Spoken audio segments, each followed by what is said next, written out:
કેતનભાઈ તાળા, ward number 11. ખાસ કરીને આજે તમારા દ્વારા અહીંનો વિરોધ કરવામાં આવ્યો છે, શું કાર્યક્રમ છે? આ રોડ બાબતથી છે. અમારે પહેલા તો આ રોડની સમસ્યા છે. તમે જુઓ, આ નાના નાના છોકરા પડી જાય, સબ વાહિની પણ અહીંથી નીકળે ને, પણ તો એક સમય એવો બન્યો તો સબ વાહિની પણ નીચે પડી ગઈ હતી. કેટલો ટાઈમથી આ સમસ્યા? આ 1 વર્ષથી આ સમસ્યા અમારે આ છે. આગળ કેટલી વખત રજૂઆત કરી? અનેક વાર રજૂઆત કરી છે, છતાં અત્યારે ડેપ્યુટી કમિશનરને નંદાણી સાહેબને પણ ફોન કર્યો, પણ એ લોકો પણ ફોનમાં કઈ જવાબ આપતા નથી.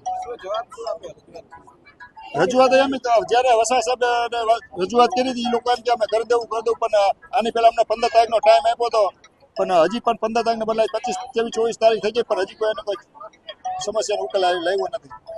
આગામી સમયમાં શું પગલાં તમારા? હજુ સુધી કોઈ માંગ સ્વીકારવામાં નહીં આવે તો અમે કોર્પોરેશન જઈને કમિશનર આગળ જઈ પણ જશું, ત્યાં જઈને અમે ધારણા કરશું, ભૂખ હડતાલ ઉપર બેસશું. શું નામ બેન તમારું? ચંદ્રિકાબેન. ખાસ કરીને આજે તમે એક વિરોધ કરવા આવ્યા અહીં તો આ રોડ રસ્તાનો વિરોધ છે. કાલે જ મારી છોકરી સ્કૂલેથી આવીને પડી, અત્યારે તમે જોઈ આવો ખાટલામાં. કાલે બોર્ડનું પેલું પેપર છે. આવા તો દરરોજના કેટલા છોકરા અને છોકરી સ્કૂલે જાય ને, તો ઓલી શેરીમાં ગાડી આકે, ઓલી શેરીમાં એકેય શેરીમાં હે ને કે ગાડી હાલે જ નથી.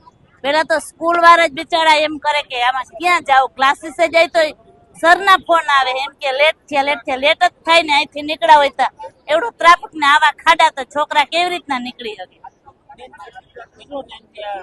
આ આમને અમે જોઈતે તું ને આમને છે, કોઈ દી કઈ સરખું કરવા કોઈ આવતું જ નથી. હે આ રસ્તા હરખા કરી જાય, નકર તો હવે આમના નાયલા રાખશે તો કોઈ અહીં મત દેવા નીકળશે નહીં.